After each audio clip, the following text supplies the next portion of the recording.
Berdasarkan hasil riset, air mampu mengenali bahasa manusia. Maka tak heran air selalu mendatangkan manfaat jika manusia merawatnya. Namun sebaliknya akan mendatangkan bencana kalau manusia bertindak main hakim terhadap alam. Abdullah Gimnastiar yang akrab disapa Aagim ini sangat meyakini hasil penelitian ilmiah itu. Maka dari itu ia selalu mengajarkan kepada keluarganya bahwa kualitas.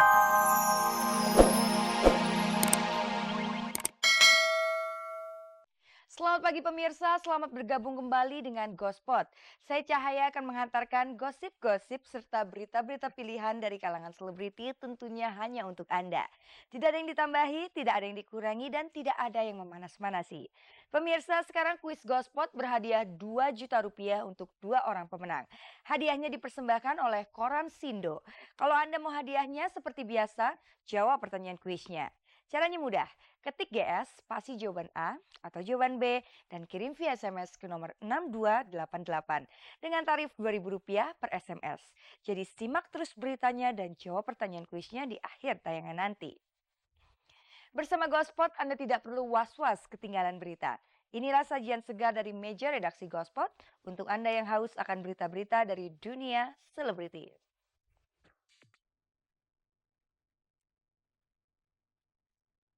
Di saat nama Chris Patih mulai naik daun, Sammy sang vokalis harus putus cinta dengan Nania.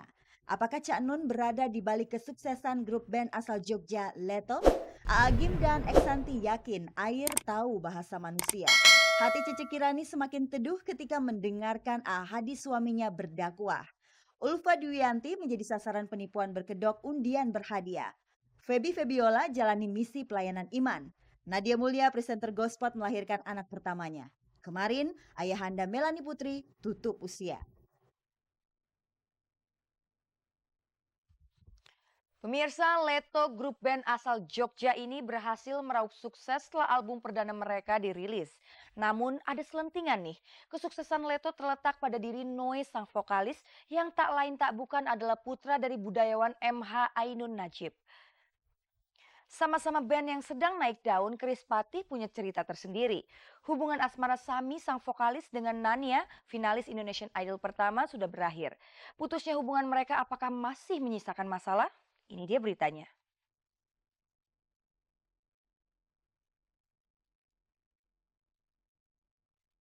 Setiap pengalaman yang membekas, Chris Patih selalu menuangkannya lewat lirik-lirik lagu. Maka jangan heran dalam album perdana mereka Kejujuran Hati syarat akan tema cinta. Tak lama lagi mereka akan merilis album kedua. Nah, besar kemungkinan pengalaman cinta Sammy, sang vokalis, turut disertakan. Barangkali untuk kali ini Sammy akan melakukan kisah cintanya yang mandek di tengah jalan. Sammy dikabarkan sudah putus dengan Nania, finalis Indonesian Idol pertama. Ironisnya lagi, saat ini Sammy menjadi satu-satunya jomblo di antara teman-temannya. Nggak usah dicari sih menurut saya. Sendiri ya. Itu urusan nama yang di atas lah. Saat ini saya udah mempunyai keluarga yang harus saya nafkahi. Ya udah ya. Sip. Saat ini saya udah punya keluarga yang Ya. harus saya nafkahi. Oke. Jadi mungkin untuk nyari seorang istri atau pendamping atau pacar itu nanti. Kita baik-baik aja, kita masih komunikasi gitu by phone, meskipun kita by phone cuma SMS gitu doang sih, tapi ya untuk jarang ketemu sih kita memang jarang, tapi untuk ya pokoknya hubungannya by phone aja lah gitu. Aku kalau seandainya ketemu sama si Semi kan selalu dia kita ketemu bareng gitu kan, kita makan nonton gitu kan, dan sekarang memang memang frekuensinya memang berkurang sekali gitu loh. Dia sibuk, saya juga alhamdulillah juga ada kegiatan-kegiatan gitulah. Nania menampik kalau hubungannya dengan Sammy sudah putus. Sedangkan Sammy jelas-jelas mengaku dirinya jomblo. Meski berbeda pengakuan, toh keduanya masih berhubungan baik. Tapi setidaknya Sammy tidak terganggu dengan status jomblonya ini. Bahkan ia di bawah bendera Chris Patih makin bersinar di atas panggung Pekan Raya Jakarta ini. Di sini Chris Patih sudah disejajarkan dengan band-band ternama tanah air lainnya. Kita melihat bahwa ada proses yang kita harus lewatin. Dulu tahun 2004 kita main di sini masih di stand kecil ya, yang penontonnya juga ngelihatnya nih apa sih, gue pengen lihat dagangan kok main band gitu ya kan. Tapi tahun 2005 kita bersyukur banget dapat dapat tempat yang khusus di panggung besar bersama dengan senior-senior yang lain, dan 2006 dipercaya lagi. Jadi menurut kami ya semua proses itu adalah yang harus kita jalanin gitu.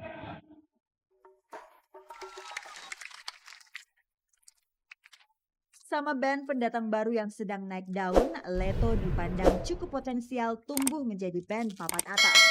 Band asal Jogja ini baru terbentuk tahun 2004. Namun hebatnya begitu album perdana mereka Truth, Cry, and Lie beredar, nama Leto langsung melejit. Memang prestasi mereka belum sefenomenal Ceylon Seven, band yang juga berasal dari Jogja. Meski begitu, jalan Leto menuju dapur rekaman termasuk cepat. Ada selentingan jangan-jangan Leto cepat menanjak karena pengaruh Noe yang tak lain adalah anak MH Ainun Najib, budayawan sekaligus seniman yang sudah punya nama.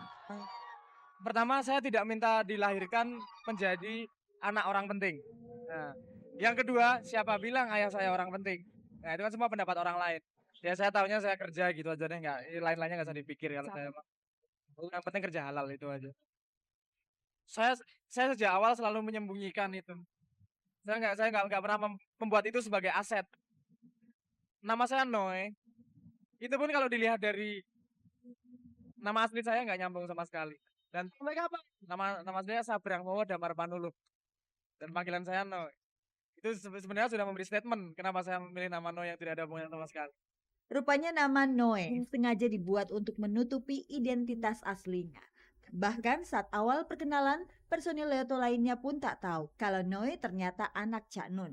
Dari situ bisa disimpulkan, Noe tak mau disebut-sebut mengandalkan popularitas ayahnya. Impian Noe pun tak muluk-muluk, sekedar memaksimalkan kemampuan yang ada lewat Leto. Itu sudah menjadi sebuah kebanggaan. Satu, bapak saya. Kita dua orang yang berbeda. Dua, tapi saya juga anak bapak saya. Yang kita lakukan adalah halal, yang kita lakukan adalah dengan pikiran dan keringat kita sendiri. Kalau orang punya pikiran miring itu pasti dan kita nggak bisa ngalangi, itu terserah mereka. Yang penting kita jujur pada diri kita sendiri, kalau kita pakai darah dan keringat kita sendiri, gitu aja. Sampai Pemirsa, Cece Kirani selalu mendampingi kemanapun AA Hadi suaminya berdakwah. Selain itu, Cece selalu membawa Zalfa, anak mereka. Dan apakah Cece Kirani takut digosipkan rumah tangganya bermasalah kalau tidak selalu berada di samping suaminya? Dakwah memang bertujuan menyegarkan rohani, sedangkan air sebagai pelepas dahaga. Bicara soal air, Kiai Haji Abdullah Jimnasiar meyakini bahwa air tahu akan bahasa manusia. Keyakinan AA Gim telah diperkuat oleh sebuah penelitian.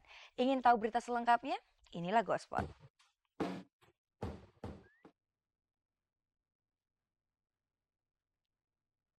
Berdasarkan hasil riset, air mampu mengenali bahasa manusia. Maka tak heran air selalu mendatangkan manfaat jika manusia merawatnya. Namun sebaliknya akan mendatangkan bencana kalau manusia bertindak main hakim terhadap alam. Abdullah Gimnastiar yang akrab disapa AA Gim ini sangat meyakini hasil penelitian ilmiah itu. Maka dari itu ia selalu mengajarkan kepada keluarganya bahwa kualitas air berpengaruh pada jiwa manusia. Begitupun juga dengan Eksanti. Ia juga menanamkan kepada keluarganya untuk selalu peduli terhadap pengelolaan air.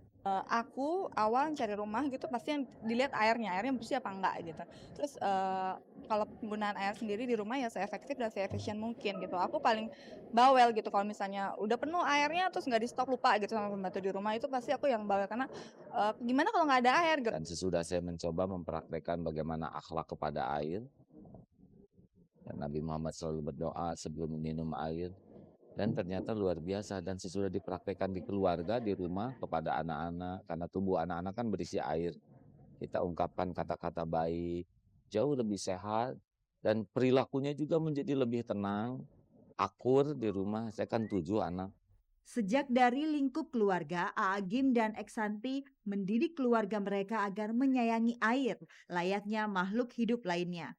Meski kita tidak bisa mendengar keluh kesah air, namun sebetulnya air tengah menjerit dan siap memberontak, manakala ia semena-mena dirusak oleh tangan-tangan manusia. Ya mungkin semua orang harus sadar lingkungannya ya. Jadi dari diri kita dulu sendiri, dari yang terkecil gitu ya, mungkinnya ya sadar. Ya maksudnya ya jangan buang sampah sembarangan kayak gitulah ya. Maksudnya jadi kan itu juga pengaruh bisa jadi banjir apa segala macam. Terus penebangan juga kan mungkin pemerintah harus memperhatikan itu. Jadi yang apa endapan-endapan air yang memang untuk supaya tidak banjir itu harus diperhatiin ya sampai ditebang gitu. Cintailah air karena air hidup, perilakukanlah dengan perilaku